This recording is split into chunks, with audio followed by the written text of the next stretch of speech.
کافر ان پر بہت ظلم کرتے تھے۔ ابو فکیہہ رضی اللہ عنہ بنو عبدالدار یا صفوان بن امیہ کے غلام تھے۔ انہیں بیڑیاں پہنا کر ریت پر اوندھا لٹایا جاتا تھا، کمر پر بھاری پتھر رکھا جاتا تھا۔ لہزیہ اور ان کی بیٹی لبینہ، زنیرہ، ان سب کو ابو بکر نے خرید کر آزاد کیا۔ ابو بکر رضی اللہ عنہ کے والد ابو قحافہ رضی اللہ عنہ اس وقت تک ایمان نہیں لائے تھے۔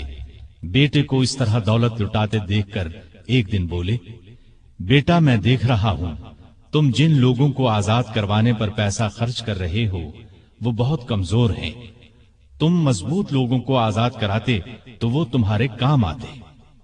اس پر ابو بکر نے جواب دیا، میں نے ان غریبوں کو اپنے فائدے کے لیے نہیں، اللہ کو راضی کرنے کے لیے آزاد کرایا ہے، وہی اس کا بدلہ دے گا۔ یہ بات سن کر ان کے والد خاموش ہو گئے۔ کافروں کا ظلم جب حد سے بڑھا تو نبی کریم صلی اللہ علیہ وسلم نے مسلمانوں کو حبشہ کی طرف ہجرت کرنے کا مشورہ دیا۔ کچھ مسلمان ہجرت کر گئے۔ ابو بکر نے بھی اپنا وطن چھوڑا، لیکن راستے میں قبیلہ قارہ کے سردار ربیہ بن رفیع ملے۔ وہ اپنی امان میں انہیں واپس مکے لے آئے، اس لیے کہ وہ ابو بکر کو بہت پسند کرتے تھے۔ مکے میں داخل ہو کر ربیہ نے اعلان کر دیا کہ ابو بکر ان کی پناہ میں ہیں۔ قریش نے اس شرط پر ان کی پناہ منظور کر لی کہ ابو بکر اپنے گھر کے اندر جس طرح چاہیں عبادت کریں، گھر سے باہر نہ کریں، نہ اونچی آواز سے قرآن پڑھیں۔ انہوں نے یہ بات مان لی، لیکن ان کا دل بہت نرم تھا۔ جب گھر میں قرآن پڑھتے تو بے اختیار رونے لگتے۔ ان کے رونے کی آواز سن کر لوگ گھروں سے نکل آتے، راستہ چلتے لوگ رک جاتے اور قرآن سننے لگتے۔ مکے کے کافروں نے جب یہ دیکھا تو ربیہ سے شکایت کی۔ ربیہ نے ان کی شکایت ابو بکر کے آگے رکھی۔ اس پر ابو بکر نے ان کی پناہ واپس کر دی اور فرمایا، میں اپنے اللہ کی پناہ پر راضی ہوں۔ ربیہ نے جا کر کفار سے کہا کہ ابو بکر نے میری پناہ واپس کر دی ہے، اب تم جانو وہ جانے۔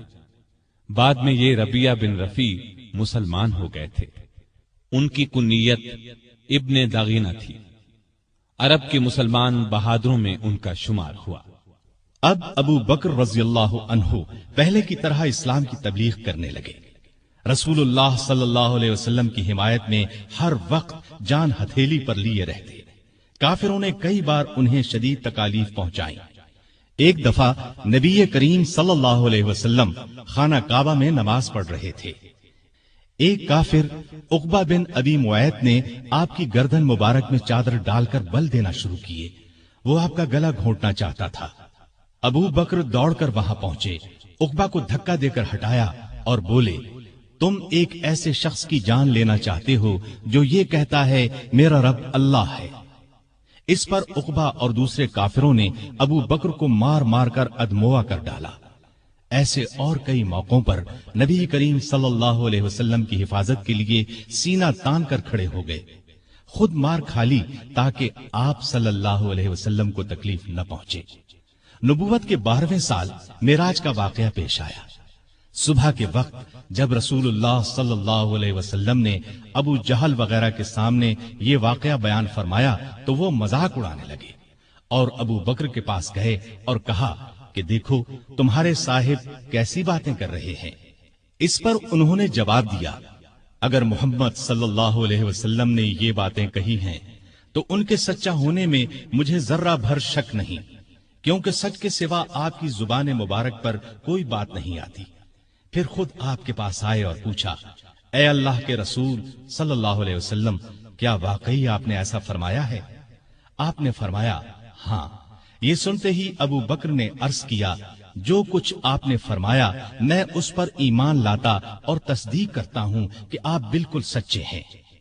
ابو بکر کو صدیق کا لقب اسی لیے ملا کہ انہوں نے اس موقع پر اور دوسرے موقعوں پر بھی ہمیشہ رسول اللہ صلی اللہ علیہ وسلم کی تصدیق کی اور آپ کی نبوت کی گواہی دی۔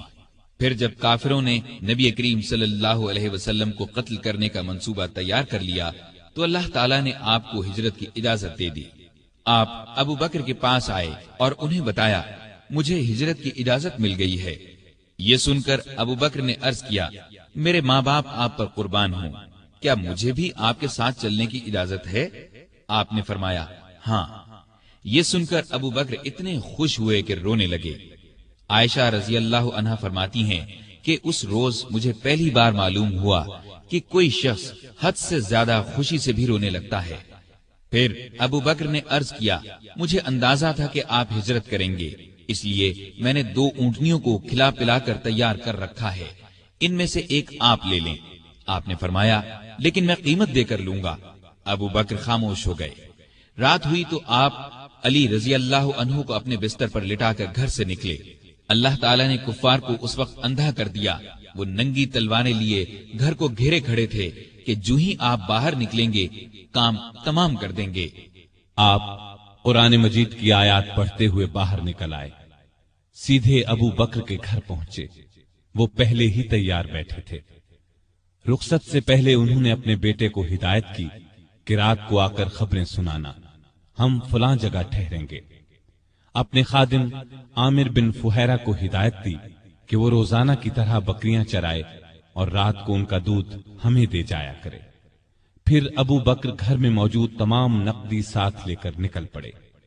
راستے میں ابو بکر کبھی آپ کے آگے ہو جاتے اور کبھی پیچھے۔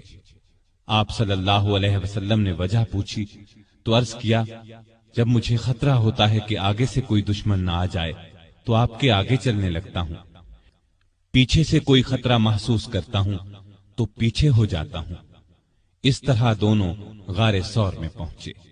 یہ مکے کے جنوب مشرق میں قریباً 5 کلومیٹر پر ہے۔ راستے میں زمین پتھریلی ہونے کی وجہ سے دونوں کے پاؤں زخمی ہو گئے۔ ابو بکر رضی اللہ عنہ آپ کی تکلیف برداشت نہ کر سکے۔ آپ صلی اللہ علیہ وسلم کو بمشکل اپنے ساتھ لے کر غار ثور جو بہت بلندی پر تھا پہنچے۔ پہلے ابو بکر اندر داخل ہوئے، غار کو صاف کیا، غار میں جو سوراخ نظر آئے ان کو اپنی چادر پھاڑ کر بند کیا۔ غار میں 2 سوراخ باقی بچ رہے جن کے لیے چادر نہیں بچی تھی۔ ابو بکر رضی اللہ عنہ نے ان دونوں پر اپنے پاؤں رکھ دیے۔ پھر رسول اللہ صلی اللہ علیہ وسلم سے عرض کی کہ اندر تشریف لائیں۔ آپ صلی اللہ علیہ وسلم اندر تشریف لے گئے اور ابو بکر کی آغوش میں سر رکھ کر سو گئے۔ ادھر ابو بکر رضی اللہ عنہ کے پاؤں میں کسی چیز نے ڈس لیا۔ ابو بکر نے بڑے صبر سے تکلیف برداشت کی لیکن ہلے نہیں کہ کہیں آپ کی آنکھ نہ کھل جائے۔ لیکن جب تکلیف حد سے بڑھی تو ان کے آنسو رسول اللہ صلی اللہ علیہ وسلم کے چہرے پر ٹپک گئے۔ آپ کی آنکھ کھل گئی۔ آپ نے فرمایا ابو بکر تمہیں کیا ہوا؟ عرض کی میرے ماں باپ آپ پر قربان، مجھے کسی چیز نے ڈس لیا ہے۔ رسول اللہ صلی اللہ علیہ وسلم نے اس پر اپنا لعاب دہن لگا دیا۔ زہر کا اثر فوراً دور ہو گیا اور تکلیف جاتی رہی۔ یہاں دونوں حضرات نے 3 راتیں چھپ کر گزاری۔ تلاش کرنے والے اس دوران میں غار ثور تک پہنچ گئے۔ ابو بکر کی نظر ان پر پڑی تو گھبرائے اور کہا اے اللہ کے نبی، اگر ان میں سے کوئی شخص محض اپنی نگاہ نیچی کر دے تو ہمیں دیکھ لے گا۔ نبی کریم صلی اللہ علیہ وسلم نے فرمایا ابو بکر، ایسے 2 آدمیوں کے بارے میں تمہارا کیا خیال ہے جن کا تیسرا اللہ ہے؟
اس وقت اللہ نے کافروں کی آنکھوں پر پردہ ڈال دیا، وہ غار کے اندر نہ دیکھ سکے۔ آپ نے 3 راتیں اور 3 دن غار میں قیام فرمایا۔ عامر بن فہیرہ دودھ پہنچاتے رہے، آپ کی بیٹی اسما رات کو کھانا پہنچاتی رہی، اور عبداللہ رضی اللہ عنہ دن بھر کی خبریں بھی سناتے رہے۔ گویا ابو بکر کا گھرانہ خدمت میں لگا رہا۔ تیسری رات غار سے روانہ ہوئے، عامر ساتھ چلے۔ عبداللہ اریقت نامی ایک شخص کو اجرت پر راستہ دکھانے کے لیے ساتھ لے لیا۔ اس طرح یہ آگے چلے۔ ادھر مکے کے کافر آپ کی تلاش میں نکلے، کیونکہ گھر میں انہیں علی رضی اللہ عنہ ملے تھے۔ پہلے وہ ابو بکر رضی اللہ عنہ کے گھر پہنچے، وہ وہاں نہ ملے تو کافروں نے اعلان کیا، جو شخص محمد یا ابو بکر کو پکڑ کر لائے گا اسے ہر ایک کے بدلے 100 اونٹ انعام میں دیے جائیں گے۔ قبیلہ بنو مدلج کا سردار سراقہ یہ اعلان سن کر ہتھیار لگا کر آپ کی تلاش میں گھوڑے پر روانہ ہوا۔ یہ بڑے ڈیل ڈول کا اور بہادر شخص تھا۔ تلاش کرتے کرتے ان حضرات کے نزدیک پہنچ گیا، لیکن گھوڑے نے ٹھوکر کھائی، زمین پر گرا، دوبارہ سیدھا ہوا، پھر گرا۔ ادھر ابو بکر مڑ مڑ کر اس کی طرف دیکھ رہے تھے۔ بولے، اے اللہ کے رسول، ہمارا پیچھا کرنے والا بہت قریب آ گیا ہے۔ اس پر نبی کریم صلی اللہ علیہ وسلم نے فرمایا، لا تحزن ان اللہ معنا، غم نہ کر، اللہ ہمارے ساتھ ہے۔ اس کے ساتھ ہی سراقہ کا گھوڑا زمین میں دھنس گیا۔ یہ دیکھ کر وہ پکارا، مجھے معاف کر دیجئے، میں آپ کو کوئی تکلیف نہیں پہنچاؤں گا۔ آپ نے دعا کی، گھوڑا نکل آیا۔ سراقہ نزدیک آیا، کافروں کے اعلان کے بارے میں بتایا۔ آپ نے اسے جانے کی اجازت دے دی اور اس سے کہا، ہمارے بارے میں کسی کو نہ بتانا۔ وہ لوٹ گیا اور آپ اپنے ساتھی کے ساتھ آگے روانہ ہوئے۔ ادھر یثرب یعنی مدینہ کے لوگوں کو اطلاع مل چکی تھی، وہ آپ کا بے چینی سے انتظار کر رہے تھے۔ آپ 8 دن تک سفر کے بعد قباء کے قریب پہنچے۔ قباء مدینے سے 4 کلومیٹر کے فاصلے پر جنوب مغرب میں ایک گاؤں تھا۔ لوگوں کو آپ کی آمد کی خبر ملی تو اللہ اکبر کے نعرے لگاتے امٹ پڑے۔ ادھر رسول کریم صلی اللہ علیہ وسلم اور ابو بکر رضی اللہ عنہ سواری سے اتر کر ایک درخت کے نیچے بیٹھ گئے تھے۔ لوگ ابو بکر کو سلام کرتے رہے، اس لیے کہ ان کے سر اور داڑھی کے بال سفید ہو گئے تھے۔ لوگ انہیں اللہ کا رسول سمجھے۔ نبی صلی اللہ علیہ وسلم پر دھوپ آئی تو ابو بکر نے آپ پر کپڑا تان کر سایہ کیا۔ تب لوگوں کو معلوم ہوا کہ اللہ کے رسول تو یہ ہیں۔ آپ صلی اللہ علیہ وسلم نے قباء میں مسجد بنوائی۔ چند دن ٹھہرنے کے بعد وہاں سے مدینے کی طرف روانہ ہوئے۔ ابو بکر اب بھی ساتھ تھے۔ مدینے میں آپ اور ابو بکر ابو ایوب انصاری کے ہاں قیام فرما ہوئے۔ اب آپ نے مدینے میں مسجد بنانے کا ارادہ فرمایا۔ مسجد کے لیے جو زمین خریدی گئی اس کی قیمت ابو بکر نے ادا کی۔ تمام مسلمانوں نے بڑھ چڑھ کر مسجد کی تعمیر میں حصہ لیا۔ ابو بکر بھی کسی سے پیچھے نہ رہے۔ پھر ابو بکر نے اپنے گھر کے باقی افراد کو بھی مکے سے مدینے بلا لیا، لیکن والد اور ایک بھائی نے ابھی اسلام قبول نہیں کیا تھا، وہ مکے ہی میں ٹھہرے رہے۔ ابو بکر رضی اللہ عنہ کی والدہ بھی بوڑھے شوہر کی وجہ سے وہیں رکی رہی۔ مدینے میں آپ نے اپنا کام یعنی کپڑے کی تجارت پھر سے شروع کر دی، لیکن زیادہ وقت نبی کریم صلی اللہ علیہ وسلم کی خدمت میں بسر کرنے لگے۔ آپ ہر جگہ رسول اللہ صلی اللہ علیہ وسلم کے ساتھ جاتے۔ ابو بکر صدیق رضی اللہ عنہ نے ہر طرح کے جہاد میں حصہ لیا، دین کی خاطر ہر قسم کی سختیاں